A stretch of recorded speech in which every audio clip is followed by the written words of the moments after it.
Now, our time at the Homesteading Summit, sponsored by Redmond Real Salt, started off with a tour of Snuck Farms, and it was the coolest tour ever. This farm is amazing. The owner, Paige, gave us a personal tour and showed us their hydroponic organic methods that they are growing in this 3.5 acre space. It's just fantastic.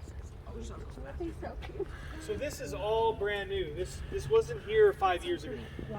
That house finished about a year ago. This barn finished maybe 3 years ago or so. I drive by it all the time because my parents-in-law live just down the street. So every year they've added something on. That front building just finished like 6 months ago. So I think this belonged to her, was it Grandpa Snuck? Yeah. Yeah. But it was like a conventional farm back in the day. This how many acres? I think this here is like 5 acres, I think. Oh, wow. This looks like it's more than 5 acres. Yeah, he used to own it.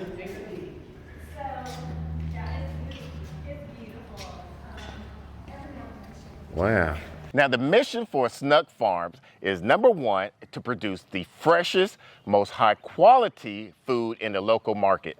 And number two is teaching people in the community how to grow things in ingenuitous ways, and they even have classrooms right on the farm.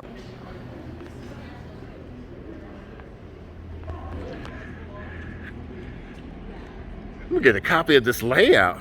So nice. It was so cool. Like, it's just beautiful. Wow. So we own 3 grocery stores, and we get all of our microgreens from here. Oh, and then they got the top raised up when it gets too hot.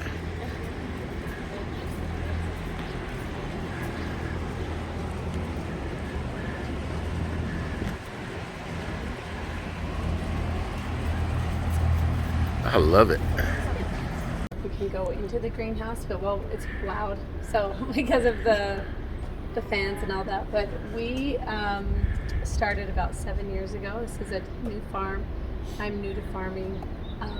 I'm sure as homesteaders, a lot of us didn't even grow up.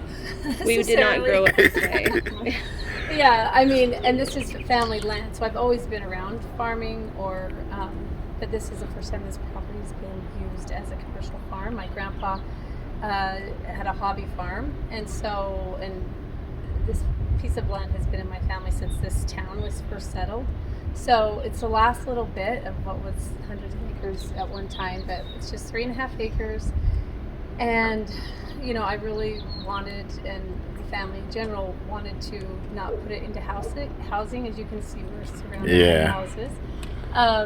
And do something that I wanted to do something that would benefit the community and uplift the health of the community, and something that would be here for generations to come. So that's really fast tracking how I got to this point of having a hydroponic greenhouse. But just looking at all the different ways to do something here that would be sustainable, meeting people, planet, and profit.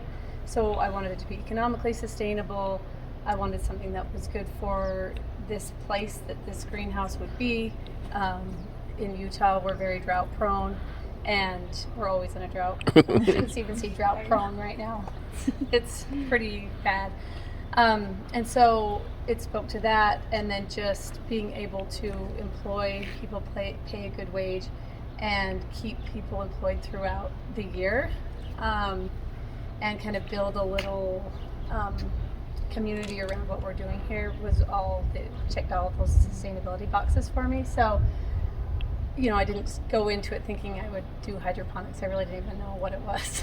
But now I know a lot about it, and it's a great way to grow. This is just a great way for us here at this little piece of land to grow like this. So we grow year round. We mostly, since COVID, we mostly service individuals. We used to do a lot of wholesale because we have a lot of greens to move. We do anywhere like between 700 and 1,000 pounds of greens a week. Oh, wow. Out of this little space. It's impressive. And that's year round, so it's just consistently growing.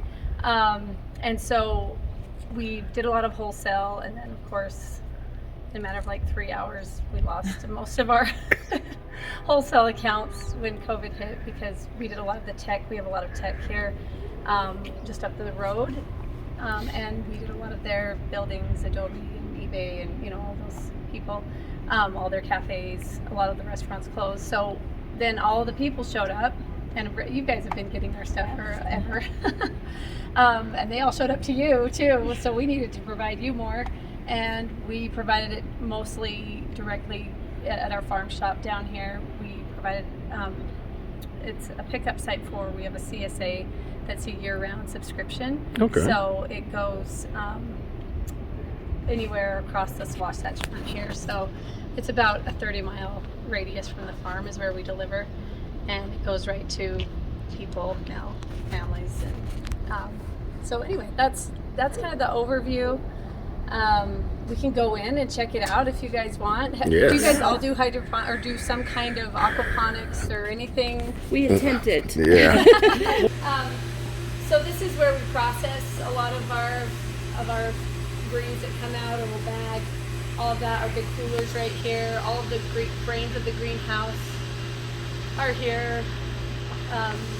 Water treatment, things like that. So this is just kind of our work area. So we'll go into the greenhouse, and you guys can just kind of walk around. I can kind of explain the process to you a little bit once we're in there. Autumn, like Star Trek. So this would be, call this the propagation area. So this would be, they spent 2 weeks in this area. So all the little plants are just starting to pop up. They were planted Wednesday, these ones. These were planted like 10 days ago over here. These back here? What was that? These back here are 10 days ago? Okay. Yep, and so those will come out on Wednesday this week. So everything is just every week. You have a cycle for each stage, or a stage for each cycle? Yeah, and we keep it really consistent. Seems like it's going in this direction. And then so once they've spent 2 weeks in here, we move them right over here. So, and everything's done by hand. It's really That's not. what I was gonna ask. Yeah, It's really not, so it's not automation, no automation whatsoever? No, and we'll just pull these out and take them, and then, you know, so the smaller stuff, you can see like the roots are kind of like just starting to come through there. Oh, okay. And so then they'll spend 2 weeks in this area, and then we move them into what we call finishing channels, and they're just right over here. So from this to that, how long does it take before they're? About this time of year, 6 weeks. We just pretty much have everything on us. I mean, awesome. it depends on the crop. Some things Yeah. are 7, some things are 4, but mostly like your general lettuce head, our salad mix, which is mostly what you see this mix. That's grown for 6 weeks. Yeah. Okay. In the winter 7. Okay. This is about 4 weeks old here. Just like a butterhead lettuce? Yeah, this is a butterhead. This is a summer crisp. Okay. Beet greens. Smells so good. Ooh. Basil right here. So y'all just use the beets just for, or the, just for the, just for the greens, and we'll mix them in our Okay. salad mix. I like that. Yeah. So it's cooled by this wet wall That's here, which basil works well over for us in Utah because we're dry. It probably, I don't know if you guys have muggy weather, but Yeah, it doesn't- very. it's not going to work for. Yeah, figured. That works well for us because our humidity is so low. Coming through the property, we have field drain water. There's field drains that run through here, and so we'll capture that water, or we'll use irrigation water. We do have irrigation water here on the property, which is really lucky because it's a lot less money than culinary. And then we'll use culinary too if we have to. So Okay. that's kind of our last, because it's pricey. Yeah. I mean, it's not like we never have to drain. And so I'm pointing here, because this is where our tank is buried, right here. Okay. So it's a 4,000 gallon tank, and we change that out. It depends on what's happening with the plants, but generally about once a quarter we'll drain the tank, and we drain that out onto our pasture. And so Just use that as gray water for the, okay. Do you use 4,000 gallons per quarter? No, because it's all Recycled. Everything's recycled, and so it's running. You can see in there like it's running 24/7. So just by the end of the quarter, generally, like, we just don't want minerals to build up that aren't clean. Okay. So, you know, we can just have, like, it gets a little off balance. Uh-huh. Because we're always measuring the EC of the water, so how much solute is in the water, but we can't like test specific nutrients, you know, like on demand. We do water tests every month or two to make sure water is healthy, good. But I mean, generally the plants tell us what's happening. Where do you guys get all your minerals and stuff that you put in the water for your house? We get them from a company called American Hydroponics, and they're the ones that we got our whole system from, all the channels and everything. Yeah, that's a good looking lettuce. Can I see the? Can I see the roots? Oh yeah. Oh. Yeah. So yeah, you could be doing. You really could have a snack.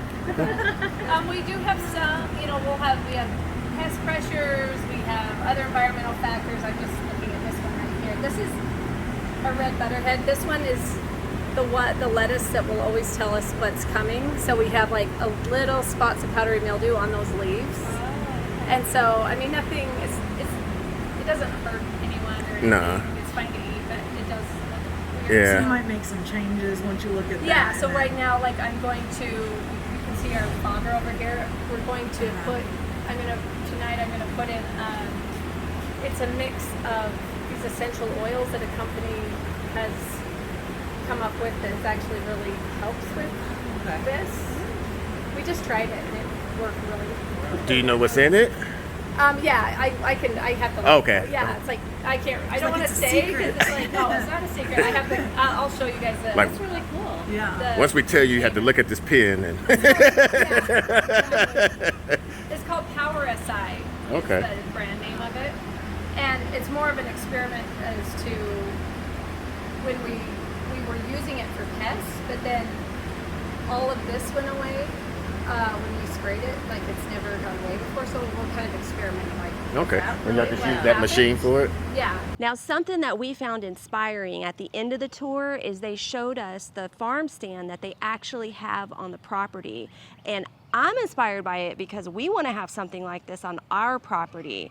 And the cool thing is, what they carry there are local small artisans in their community. Those are the only products that they carry in their store. If you have a chance and you're in the Salt Lake City and you want to look for high quality, good organic food, make sure you go check out Snuck Farms. And Redmond has their grocery stores there. The Redmond Real Salt Company, I learned, has 3 grocery stores. Yes. And that is the best place to go shopping if you are in the Salt Lake City surrounding area.